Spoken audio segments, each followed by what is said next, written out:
नमस्कार प्रिय मित्रों, इससे पूर्व की क्लास में हमने जो है आचार्य रामचंद्र शुक्ल का निबंध क्रोध इसको पढ़ा था, उसका अध्ययन किया था। और उस निबंध में आचार्य रामचंद्र शुक्ल ने ये बताया था कि क्रोध जो है कैसे उत्पन्न होता है और क्रोध जो है वो मनुष्य के लिए हानिकारक भी है और मनुष्य के लिए वह कैसे लाभदायक भी होता है। ये सब की व्याख्या जो है आचार्य शुक्ल ने अपने निबंध में की है। अगला आपके सिलेबस में जो निबंध है वो आचार्य हजारी प्रसाद द्विवेदी जी का निबंध है। आचार्य हजारी प्रसाद द्विवेदी का निबंध है भारतीय साहित्य की प्राण शक्ति। भारतीय साहित्य की प्राण शक्ति, इस निबंध को हम जो है एक आलोचनात्मक निबंध के साथ साथ हम इसको एक साहित्यिक निबंध भी मान सकते हैं।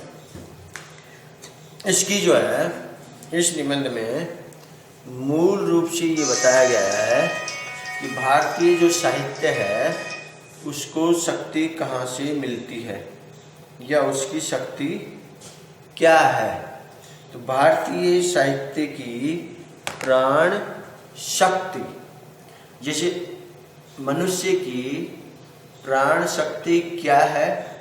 वायु। वायु जो है मनुष्य की प्राण शक्ति है। तो ऐसे ही साहित्य की प्राण शक्ति क्या है, यानी जितना भी भारतीय साहित्य लिखा गया उसमें क्या है, उस क्या है को आचार्य हजारी प्रसाद द्विवेदी जी ने इस निबंध में रूपायित किया है। सबसे पहले अपन हजारी प्रसाद द्विवेदी जी का जो है परिचय पढ़ते हैं, उसके बाद अपन निबंध का अध्ययन करेंगे। तो आचार्य हजारी प्रसाद द्विवेदी जो है इनका जन्म जो है 1907 में होता है। जन्म 1907 और मृत्यु जो है निधन 1979। जन्म 1907 में और निधन जो है 1979 में द्विवेदी जी का होता है।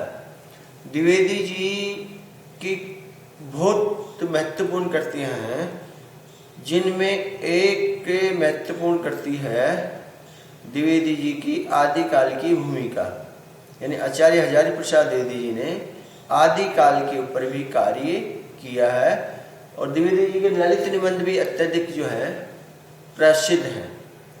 ललित निबंध, इनका कुटुज है, अशोक का फूल है, ये अत्यधिक प्रसिद्ध निबंध है। सामाजिक प्रतिबद्धता को साहित्य का मर्म मानने वाले हजारी प्रसाद द्विवेदी उन चिंतकों आलोचकों में से हैं जिन्होंने साहित्य की नई मान्यताओं पर बल दिया है। यानी हजारी प्रसाद द्विवेदी जी क्या है? सामाजिक प्रतिबद्धता, यानी हमारा समाज के प्रति कोई उत्तरदायित्व है, हम समाज के प्रति कमिटमेंट हैं, हम समाज के प्रति प्रतिबद्ध हैं, हमारे कुछ सामाजिक कर्तव्य हैं। उन सामाजिक कर्तव्यों को मानने वालों में से हजारी प्रसाद द्विवेदी जी प्रमुख साहित्यकार हैं। वो ये मानते हैं कि एक कवि होने के नाते, एक कवि या एक आलोचक या एक निबंधकार होने के नाते हमेरा जो है समाज के प्रति कुछ दायित्व है। वो समाज के प्रति अपनी प्रतिबद्धता को मानते हैं कि समाज के प्रति मेरा कोई कर्तव्य है। मनुष्यता को उदरगामी बनाने की शक्ति उनके साहित्य में। देखो कितनी बड़ी बात कही है। मनुष्यता को उदरगामी यानी मनुष्यता को आगे बढ़ाना, ऐसे सात्विक जो भाव हैं उन सात्विक भावों को पुष्ट करना, ये हजारी प्रसाद द्विवेदी जी की साहित्य में हमें मिलता है। तो मनुष्यता को उदरगामी बनाने की शक्ति उनके साहित्य में है। वे मनुष्य को साहित्य का लक्ष्य मानते हैं। यानी मनुष्य जो है वो मनुष्य क्या है? साहित्य का लक्ष्य है। भाई किसी भी कवि के द्वारा कोई या साहित्यकार के द्वारा कोई साहित्य लिखा जाता है तो साहित्य किसके लिए होता है? जानवरों के लिए तो साहित्य नहीं होता है। ऑफकोर्स कि वो निश्चित रूप से वो साहित्य क्या है, जो समाज में जो व्यक्ति निवास कर रहे हैं, जो मनुष्य निवास कर रहा है, उसके लिए वो साहित्य है। यानी मैं साहित्य को पढ़ करके और मेरे व्यक्तित्व में अगर मैं उधर्वगामी होता हूँ, या मैं मेरे अपने व्यक्तित्व में सुधार करता हूँ, या मैं मेरी बुराइयाँ जो हैं उनमें सुधार करता हूँ, या मैं परिष्करण करता हूँ, ये किसके माध्यम से हुआ? साहित्य के माध्यम से हुआ। हजारी प्रसाद द्विवेदी जी के साहित्य में मनुष्य जो है, मनुष्य वो केंद्र बिंदु है। मुंशी प्रेमचंद का आपने नाम सुना है, पढ़ा भी होगा। मुंशी प्रेमचंद जो है वो साहित्य में समाज को केंद्र में रखते हैं, साहित्य में समाज को केंद्र में रखते हैं।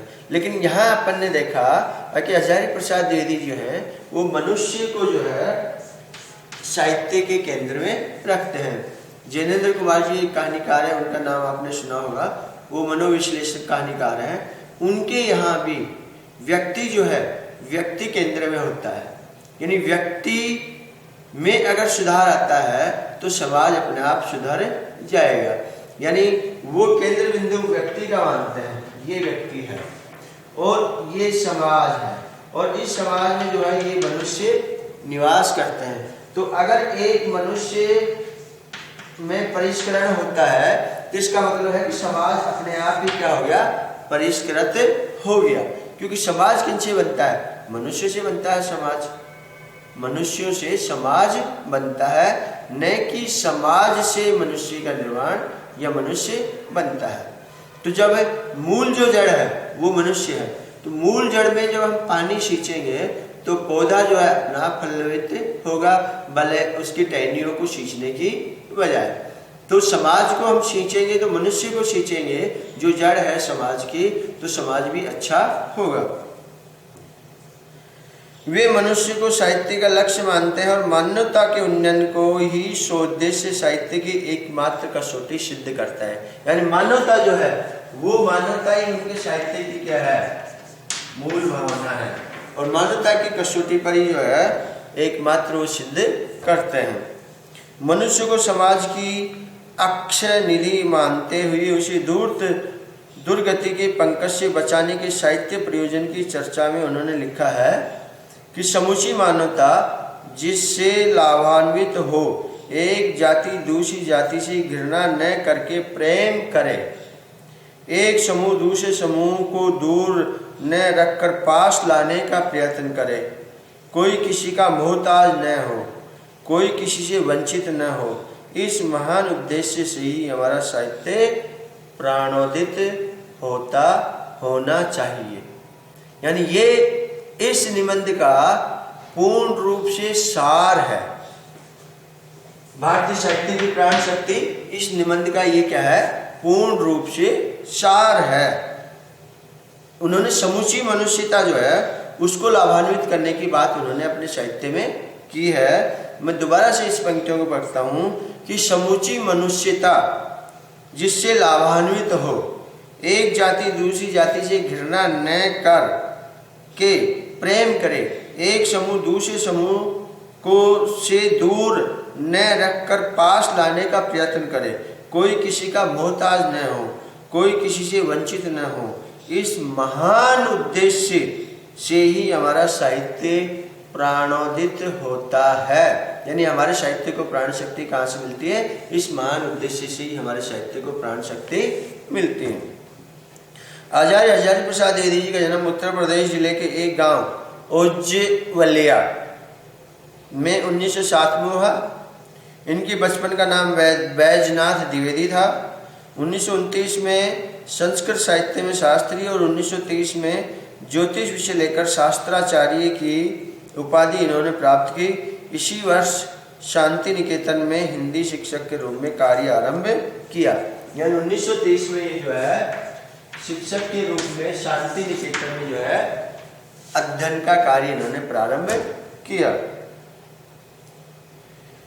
रविंद्रनाथ ठाकुर और क्षिति मोहन सेन के संपर्क में आए। 1950 तक वे शांति निकेतन में ही रहे, यानी 1930 से लेकर के और 1950 तक वो एक शिक्षक के रूप में जो है, एक अध्येता के रूप में, एक जो अध्यापन कार्य के लिए जो है शांति निकेतन में ये रहे।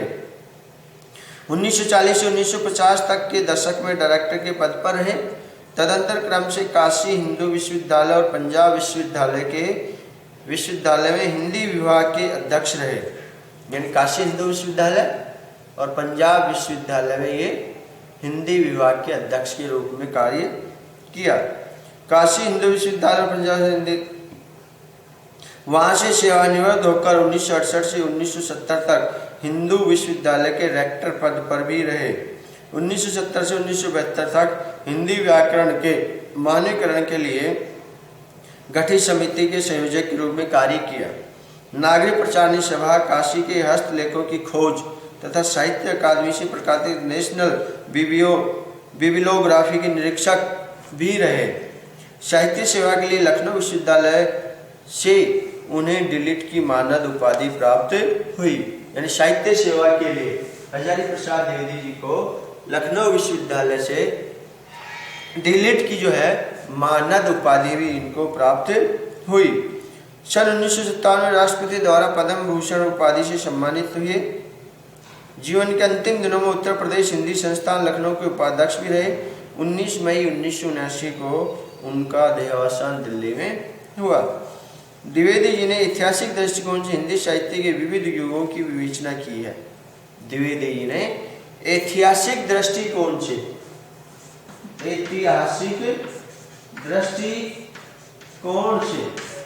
हिंदी साहित्य के विभिन्न युगों का युगांतर या दृष्टिपात उन पे किया।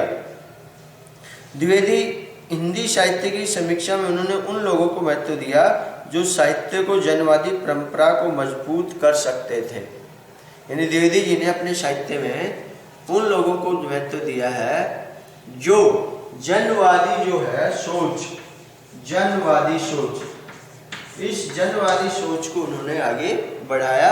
ऐसे कवियों को उन्होंने अपने साहित्य में स्थान दिया है। इतिहास के माध्यम से उन कवियों को पूरा किया जिन्हें पहले के इतिहासकार उपलब्धि मान रहे थे। अपने निबंधों में उन्होंने साहित्य में संस्कृति चिंतन को ठोस आधार प्रदान किया। इन निबंधों में व्याप्त सांस्कृतिक चेतना अभिजात वर्गीय सांस्कृतिक चेतना से अलग लोक चेतना के अधिक नजदीक हैं। वे निबंधों में गंभीर विषयों को उठाते हैं। वे निबंधों में गंभीर विषयों को उठाते हैं।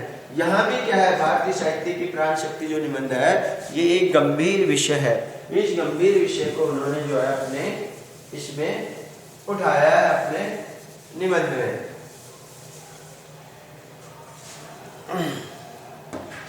सांस्कृतिक और मानवीय जो मूल्य हैं उनका तथा धारित क्रोध शोध करते हुए आशावाद का अखंड संदेश देते हैं।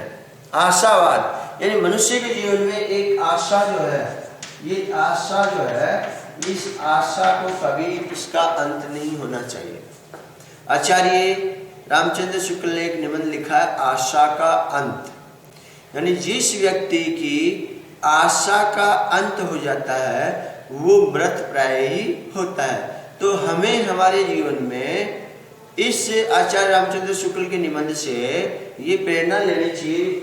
आचार्य शुक्ल का निबंध क्या है, आशा का अंत। इस निबंध से हमें प्रेरणा लेनी चाहिए कि हमें जिंदगी में चाहे कितने झंझावाट आए, कितने ही तूफान आए, कितने ही दुख आए, कितनी पीड़ाएं, कितने ही दर्द हम झेलें, लेकिन हम हमेशा जो है आशान्वित बने रहें। मित्रों, हमेशा जीवन में अंधेरा आता है तो प्रातःकाल भी आएगा, यानी संध्या अगर होगी तो प्रातःकाल सूर्योदय भी होगा। यानी जीवन में ये कतई नहीं मान के चले कि अभी हमारे जीवन में दुख आ रहे हैं तो सुख नहीं आएंगे। हमें हमेशा जीवन के प्रति आशावादी दृष्टिकोण रखना चाहिए। और ऐसा ही संदेश हजारी प्रसाद द्विवेदी जी भी अपने साहित्य के माध्यम से देते हैं। और आशावाद का जो स्वर है, जो संदेश है, वो संदेश अपने साहित्य के माध्यम से देते हैं। आचार्य द्विवेदी की संस्कृत, बंगला, अपभ्रंश, अवधी, ब्रज आदि भाषाओं तथा संस्कृत दर्शन, इतिहास, ज्योतिष, धर्मशास्त्र, मनोविज्ञान आदि में समान गति तथा गहरी रुचि थी। इन्होंने जैन, बौद्ध, सिद्धनाथ, वैष्णव साहित्य का गहन अध्ययन किया था। इनका योगदान भाषा की समृद्धि से साहित्य की समृद्धि तक फैला हुआ है। यानी इनका आचार्य प्रसाद द्विवेदी जी का योगदान जो है वो भाषा की समृद्धि जो है वहाँ तक फैला हुआ है। भाषा की समृद्धि से लेकर के साहित्य की समृद्धि तक फैला हुआ है, क्योंकि भाषा ही एक माध्यम है जिसके माध्यम से हम साहित्य को प्राणोन्नत करते हैं या हम साहित्य का सृजन करते हैं। तो भाषा जब समृद्ध होगी तो हमारा साहित्य भी क्या होगा? समृद्ध होगा। और विविध विचारों, मान्यताओं के समन्वय की चेष्टा इनके साहित्य में समाहित है। अपने साहित्य में मुक्ति बोध जिस संवेदनात्मक ज्ञान की चर्चा करते हैं द्विवेदी जी उसके जीवित पुंज हैं। यानी मुक्ति बोध जो है, मुक्ति बोध की एक ब्रह्म राक्षक कविता वो अत्यधिक प्रसिद्ध है। तो मुक्ति बोध जो है वो संवेदनात्मक ज्ञान की जो चर्चा करते हैं उसमें द्विवेदी उसके जीवंत जीते जागते उदाहरण हैं। प्रकाशित जो इनकी रचनाएं हैं उनमें आलोचनात्मक ग्रंथ में है हिंदी साहित्य की भूमिका। हिंदी साहित्य की भूमिका इनका एक ये आलोचनात्मक प्रसिद्ध ग्रंथ है। कबीर सूर साहित्य, हिंदी साहित्य का आदिकाल, हिंदी साहित्य का उद्भव और विकास, मध्यकालीन धर्म साधना, मृत्युंजयी रविंद्र और नाथ संप्रदाय, ये इनके आदि जो है नाथ संप्रदाय, ये इनके आदि क्या है? आलोचनात्मक ग्रंथ हैं। हिंदी साहित्य की भूमिका, सूर साहित्य, कबीर साहित्य, हिंदी काल का आदिकाल, हिंदी साहित्य का उद्भव और विकास, ये इनकी आलोचनात्मक कृतियां हैं। उपन्यास जो है बाण भट्ट की आत्मकथा, चारू चंद्र लेख, पुनर्वा, अनामदास का पोथा। अनामदास का पोथा और बाण भट्ट की आत्मकथा जो है इनके अत्यधिक प्रसिद्ध उपन्यास हैं। और अनामदास का पोथा तो एक बहुत ही इनका फेमस जो है उपन्यास है। उस उपन्यास में एक पात्र जो होता है, जो अनाम होता है, वो नाम की परवाह नहीं करता कि मेरा नाम क्या है, लेकिन वो समाज के लिए अपना जीवन यापन करता है। अनामदास का पोथा में एक चरित्र के माध्यम से ये व्याख्यायित करते हैं या संदेश देते हैं।